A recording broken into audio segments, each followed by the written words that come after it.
With our next guest, he is the ultramarathon runner with a huge heart, running from the North to the South Pole to help the Red Cross. Now, Pat Farmer is taking on an even bigger challenge, running to bring peace to the Middle East. Talk about ambitious. Pat joins us now. We've got a bit of a map there of the route you're going to be taking on the run. You don't set yourself small goals, do you, Pat? Well, you know, at the end of the day, Deb, one of the things I've said is a man should be judged by the size of his heart rather than the size of his stature. And with that in mind, you know, a lot of people want peace in the Middle East. They want peace in their own backyards, you know, but very few people actually do anything about it. So this run is all about committing people to actions. You put words into action, certainly. It's great. Now, why do you think, though, that you're going to succeed in this seemingly intractable task of bringing peace to the Middle East, where others like Bill Clinton, Tony Blair, they've failed?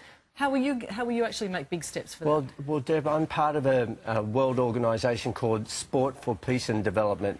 And we know that when we have sport in countries where, for instance, if we have the Olympics or we have a major sporting event, there's a lot of development and a lot of infrastructure built in that country that wouldn't normally happen. So too, you'll get countries from all over the world competing on the same playing fields together, whether it be a game of soccer, football, boxing, whatever. And so sport bridges those gaps, and there are no agendas.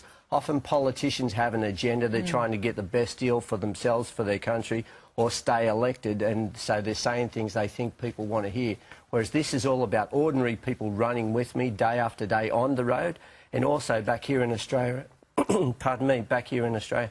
And I want to encourage Australians to dedicate a run to this very cause, and then to jump onto the website and say, hey, you know what, I was moved into action by what Pat's doing. So instead of just saying I support peace, I'm actually doing something about it. So I ran 1 kilometre, 5 kilometres, a half marathon, a marathon, and I dedicate this run, take a photo of themselves and dedicate this run to the cause. And creates a pretty powerful petition if you've got a lot of people on side. Oh, absolutely. We get 500,000, 1 million people on side doing just that. It makes a very powerful petition to take to the politicians, not only at the United Nations, but indeed in these countries, and also back here in Australia. And plus, the other point too is, I want the Middle East, I want places like Lebanon, Israel, Palestine, and of course Jordan, to be seen for the beauty that they have, rather than the negativity that we're all the time hearing about. So, you know, I'm very fortunate to have great supporters, great sponsors on board. I have people from the Lebanese community, like Nut Roasters, on board. I have High Vita on board, looking after my vitamin supplements and people like that.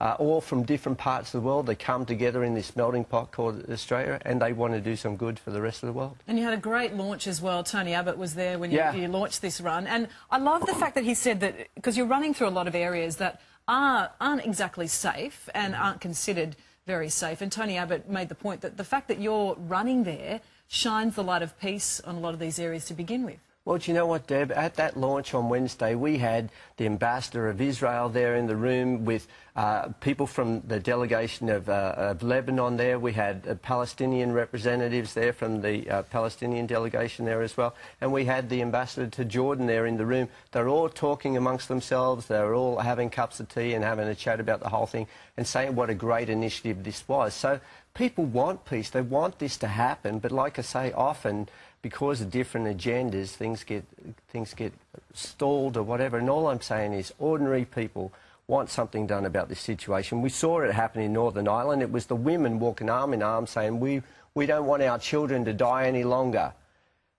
We want change. And it was those women that made change. So what I'm saying is ordinary people and sports people can make a difference. So small steps can definitely do it, but they're no small steps that you're taking, the equivalent of 2 marathons every day. I know you're fit, but gee. Yeah, approximately 1,500 kilometres total distance from the Cedars of Lebanon up in the mountains east of Tripoli. From there I'll head across into Tripoli, from there down into Beirut, and from Beirut across into Amman, from there all the way down to Aqaba, a beautiful part of the world down there near the Red Sea. And there I'll cross the border on into Israel, across to Eilat, and from Eilat all the way up to Tel Aviv, and from there around through Ramallah and into Jerusalem. People will be able to follow my journey on patfarmer.com. They'll also be able to dedicate a run. They'll be able to jump on board there and dedicate a run. I'm asking people to upload, you know, hashtag me at peacerun.com, me peacerun, and asking people just to get involved in this run, see what I'm doing on a daily basis. And, of course, I'll be reporting back to you guys from some of the most exotic places on earth. We'll be checking in with you during the course of the run. Don't you worry about it. All the best and good luck, and it's a great challenge. Thanks very much, Deb. And, of course, there'll be a documentary on this at the end of the run back here on Channel 9. Can't wait to see it. Thank you. Good on you, Pat. We'll have all the details on the run.